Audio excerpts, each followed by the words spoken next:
Hay un cierto tipo de silencio que se apodera de un hogar cuando las malas noticias han llegado antes que las palabras. Es difícil de explicar a menos que lo hayas vivido tú mismo. Las paredes parecen más pesadas, el aire se siente diferente y cada sonido familiar de repente tiene un peso que no puedes ignorar. Sentí ese silencio la noche en que mi esposo, Robert, regresó de una cita con el médico y se negó a decirme qué sucedió. Entró por la puerta principal, colocó las llaves en la encimera de la cocina, se sirvió un vaso de agua y se paró junto a la ventana mirando el patio trasero que habíamos pasado décadas construyendo juntos. Cuando le pregunté cómo fue todo, simplemente dijo que estaba bien. En el momento en que esas palabras salieron de su boca, supe que algo andaba terriblemente mal. Robert y yo habíamos construido nuestra vida de la nada. Cuando nos casamos, teníamos más determinación que dinero. Fundó una empresa de transporte con un camión usado y un sueño que la mayoría de la gente pensaba que fracasaría en un año. Manejé la contabilidad desde la mesa del comedor mientras él trabajaba interminables horas en la carretera. Juntos sacrificamos vacaciones, fines de semana e innumerables noches de sueño para que esa empresa tuviera éxito. Para cuando nuestro hijo, Mason, creció,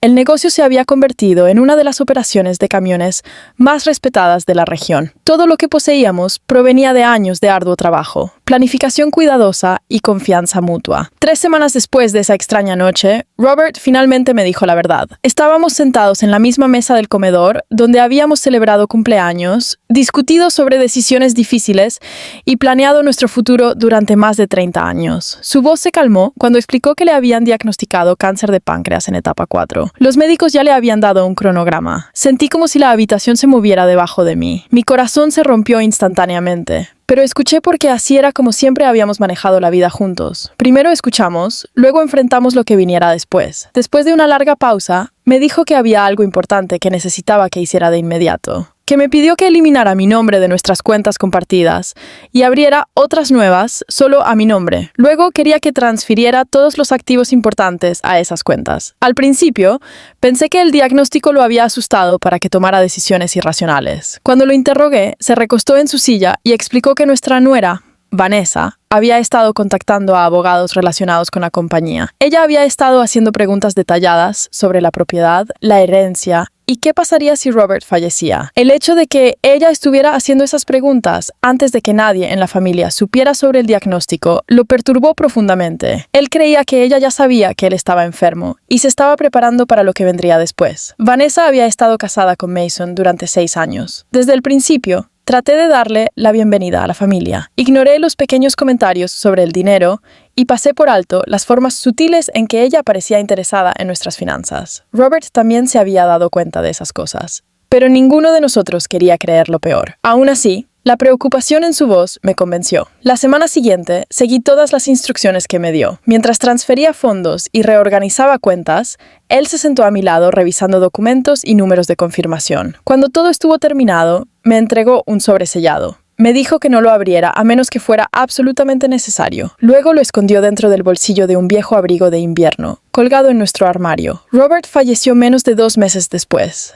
Estaba sosteniendo su mano cuando respiró por última vez. Perderlo se sintió como perder una parte de mí mismo. Después de 31 años juntos, no podía imaginarme despertarme sin él a mi lado. La casa se sentía vacía de una manera que las palabras no pueden describir completamente. Cada habitación tenía recuerdos, y cada recuerdo se sentía doloroso. Pasé la primera noche sola, sentada en su silla favorita, junto a la ventana, viendo cómo la oscuridad se asentaba en el patio que habíamos construido juntos. A la mañana siguiente, Mason llamó. Sonó emocionado y dijo que me amaba. Luego mencionó que él y Vanessa querían venir en unos días para discutir algunos asuntos comerciales. Supuse que simplemente querían claridad sobre el futuro.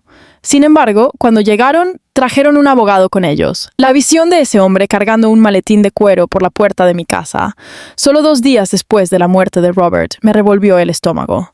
Miré a mi hijo y busqué al niño que había criado, pero no se cruzó con mis ojos.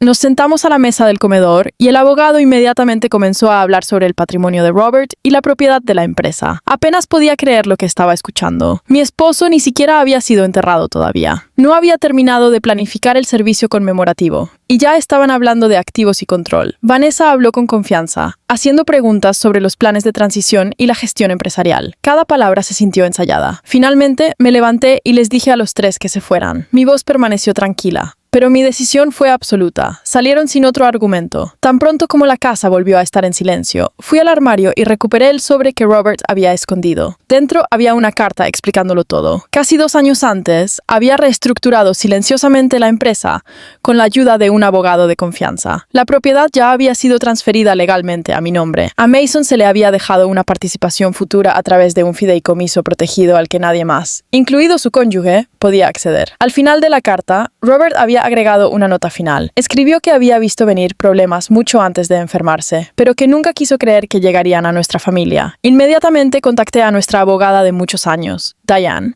y le mostré la carta. Durante las siguientes semanas, ella descubrió información que nos conmocionó a todos. Vanessa había contratado a su propio abogado más de un mes antes de que Robert falleciera. Ese descubrimiento planteó una pregunta obvia. ¿Cómo sabía lo suficiente como para comenzar a planificar antes de que la familia supiera siquiera sobre el diagnóstico? La respuesta finalmente surgió durante la investigación. Un ex empleado de la clínica médica de Robert había compartido información confidencial después de mantener una amistad con Vanessa durante años. Esa divulgación ilegal provocó graves consecuencias, demandas y sanciones económicas que ninguna de las mujeres esperaba. La parte más difícil fue enfrentarse a Mason. Varias semanas después, se sentó frente a mí en la oficina de Diane, sin Vanessa a su lado. Parecía exhausto y avergonzado. Insistió en que nunca había sabido cómo Vanessa se enteró del diagnóstico, y por primera vez le creí. Sin embargo, también le recordé que él sabía que ella había contratado a un abogado y que aún así decidió permanecer en silencio. Bajó la cabeza y admitió que debería haber detenido todo antes de que llegara a ese punto. Mirándolo, sentí menos ira que tristeza. Fue doloroso ver a alguien a quien amas convertirse lentamente en un extraño debido a las decisiones que tomó. Meses después, Mason y Vanessa se divorciaron. El daño que causó fue mucho más allá del dinero. Dañó la confianza, las relaciones y los cimientos de toda una familia.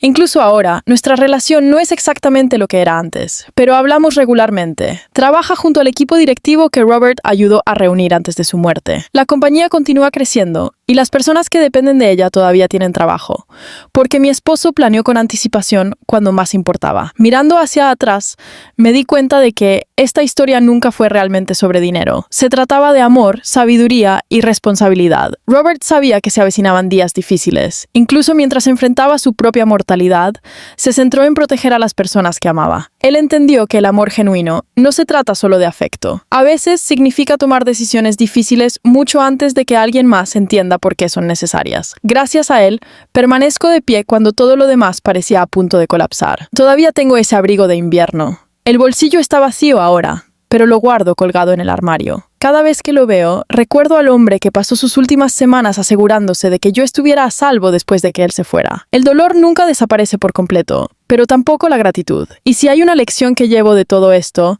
es que las personas que realmente te aman se preparan para tu futuro incluso cuando se enfrentan al fin de los suyos.